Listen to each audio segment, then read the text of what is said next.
getting Quinnen Williams.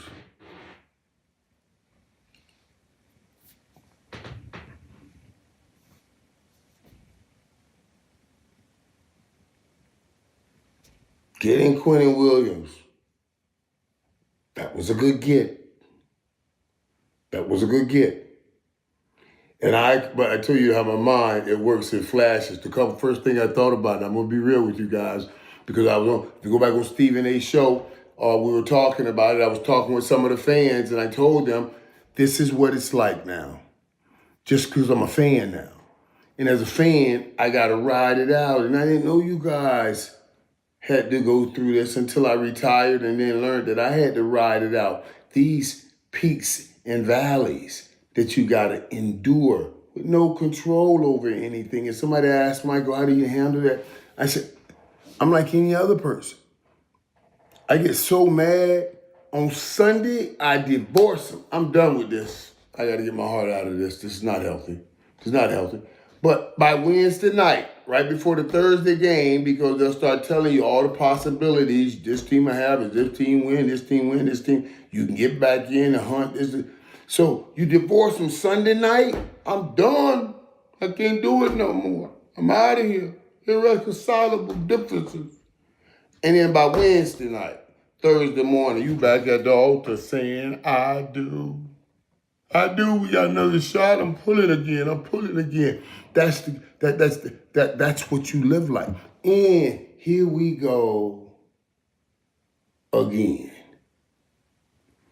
After that disastrous performance last night, on defense, yes, but made more disastrous because the offense didn't do anything also. You know, the offense had 7 points. I mean, they had 7 points at the first score, and that's from special teams. Offense went the whole game, put 10 points. This is the offense that was scoring 40 points at home.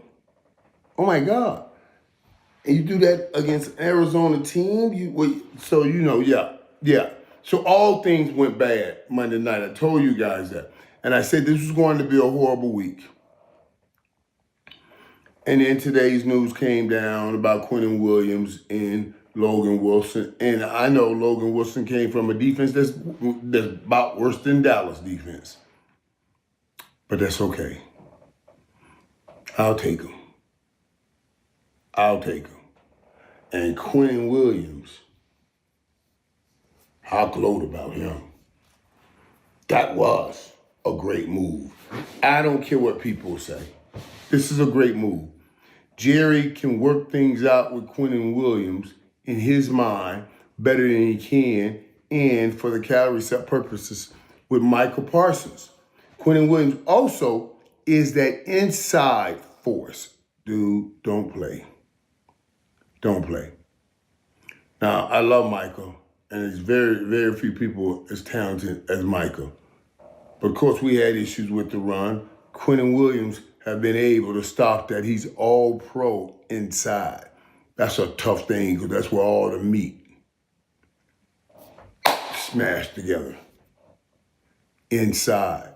So this was a great pickup. I thought, Logan Wilson?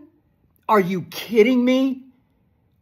Now you're just rubbing salt in my wound, Jerry, because Logan Wilson lost his job on a defense that's even worse than our defense. Cincinnati is statistically considerably worse than Dallas's defense. And Logan Wilson, once a major contributor to a Super Bowl team, lost his job this year to a rookie. He was expendable. We got him for a 7th round pick, and you're gloating about that? What? Logan Wilson's 29. He'll do nothing for our defense except maybe make it a little worse. And then today, on Tuesday, just before we were ready to kick off Arena Gridiron from Gills Arena out here in the Valley in Southern California, my producer, Tyler Korn, comes running into the room where I was prepping for the show and said, Quinnen Williams. What? Jerry went and got Quinnen Williams from the Jets? It took me 10 minutes to sort of catch my breath. Why would the Jets give up Quinnen Williams? Well, they'd already given up Sauce Gardner to the Indianapolis Colts. What a sweet move that was. That was a Super Bowl move. Is it possible this is a playoff move? Quinnen Williams to Dallas? Quinnen Williams is a flat-out difference-making stud. 6'3", 303.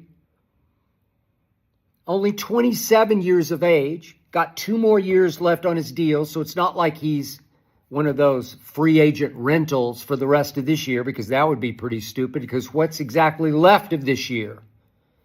And then I started to think, well, wait a second. Quinnen Williams, we're talking about Pro Bowl, first team, all-pro anchor of your defensive line. And I'm thinking, well, wait a second. We just traded Micah Parsons and got back Quinnen Williams and Kenny Clark, another Pro Bowler. All of a sudden, the middle of my defensive line is set. And all we had to give, we got the 2 firsts back from Green Bay.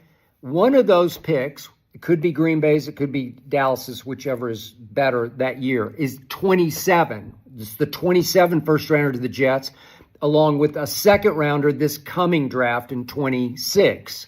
So it's a first and a second. And we gave him Mozzie Smith. Who cares about Mozzie Smith? He's a swing and a miss bust. He was supposed to be Quinnen Williams. He was supposed to be Kenny Clark.